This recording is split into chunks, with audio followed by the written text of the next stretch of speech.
da reforma protestante, que é o sola scriptura, né? O papel das escrituras em toda a reforma, né? Eu acredito que um dos protagonistas da reforma que está sempre presente, né? Ainda que de forma implícita, é a palavra. Se você pudesse viajar no tempo e conhecer, por exemplo, a Europa 300 anos antes da Reforma, eles sabiam que existia algo chamado Bíblia. E eles conheciam as histórias da Bíblia. Mas o povo conhecia as histórias da Bíblia por imagens. Né? As imagens nos vitrais, não é? As histórias que eram contadas. Não é? Então, toda a maneira do povo lidar com a palavra, com a Bíblia, aquilo que a gente chama de palavra, era por imagem e não por leitura. Esse movimento que a gente viu já na visita que a gente fez ontem, né, no contexto de uma comunidade valdense que retoma toda essa tradição valdense, retoma um movimento que vai surgindo, que é chamado de pré-reforma, né? Esse movimento já de despertamento de um interesse não tanto pelas imagens, não é? Mas de um interesse pela palavra. E aqui a palavra em o P minúsculo, né?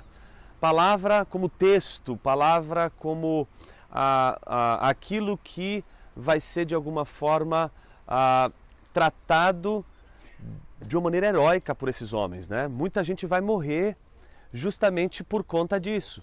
A mesma coisa que acontece com os valdenses vai acontecer com os lollardos, que são aqueles pregadores do Wycliffe que saem com a tradução que ele faz, não é, de algumas porções do Novo Testamento, e eles saem para pregar com esses textos, não é?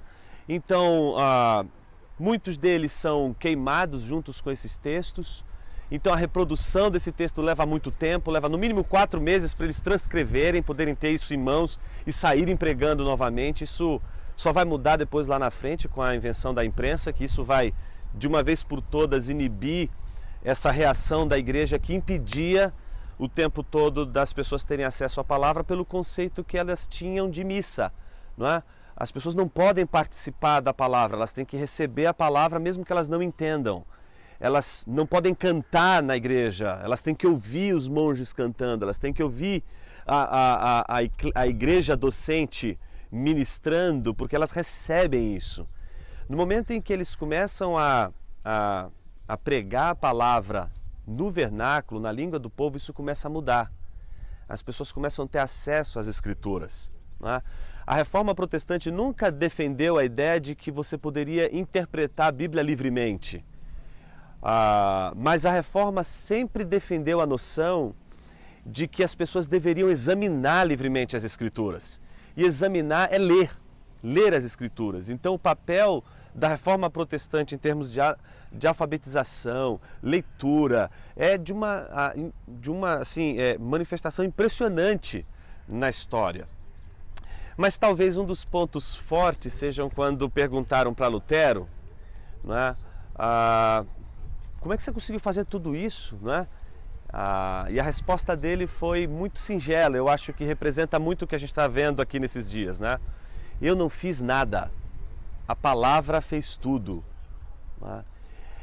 Quando a gente fica diante de um monumento como esse, que representa uma fase já de refinamento da reforma, não é? Então você pensa lá os valdenses, lollardos, depois Lutero, Zwinglio, e depois, não é? essa concretização aí da reforma com Farel, Calvino, Beza, Knox, por exemplo, você vê já um movimento de recuperação da palavra de uma maneira curiosíssima. E eu queria terminar com uma das, talvez, menções que eu considero extremamente relevantes quando a gente entra nesse universo mais já consolidado da reforma, em que eles não precisam mais lutar, não é, nem pegar em armas, por exemplo, para poder pregar.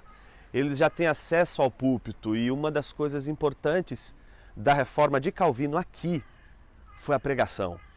Se existe algo que Calvino não abriu mão, foi exatamente de aqui, nesse contexto da Genebra, não é, consolidada já na Reforma, né? A terceira fase, quando ele volta de Estrasburgo, é exatamente a pregação. E uma das coisas interessantes que a gente fica entusiasmado quando vai estudar a pregação de Calvino é que ele, quando subia no púlpito para pregar, ele não levava consigo absolutamente nenhuma anotação. Nenhuma anotação.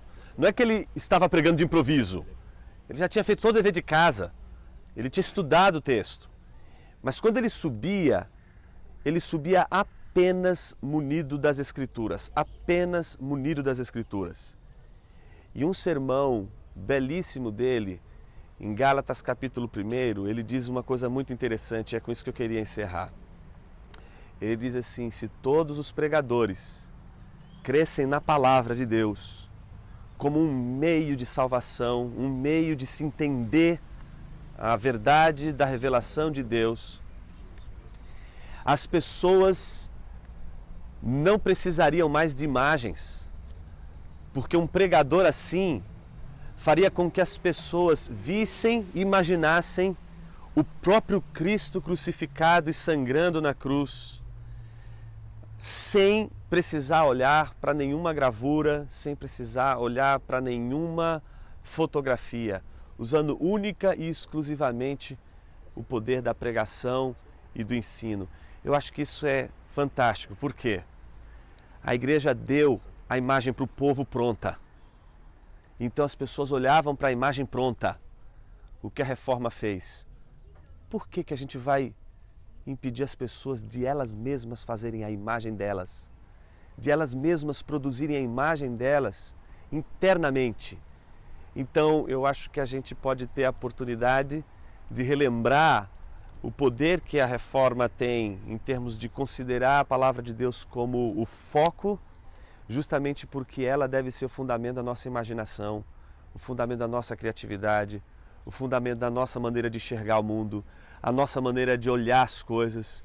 Então, recuperar a leitura das Escrituras, recuperar a pregação e a centralidade das Escrituras, é recuperar a fonte da reimaginação, da reconstrução, da restauração, que não é a destruição do velho, mas é a continuidade renovada, a continuidade restaurada, por assim dizer. Então, eu acredito que a gente tem a experiência de hoje celebrar aqui, junto com esse monumento, aquela expressão que ficou marcada como um dos pilares da Reforma, né, como vai dizer o Frank no livro dele, esse primeiro pilar que talvez seja o mais importante pilar da Reforma, que é a Escritura somente. Nem Papa, nem concílio, nem igreja docente, mas as Escrituras.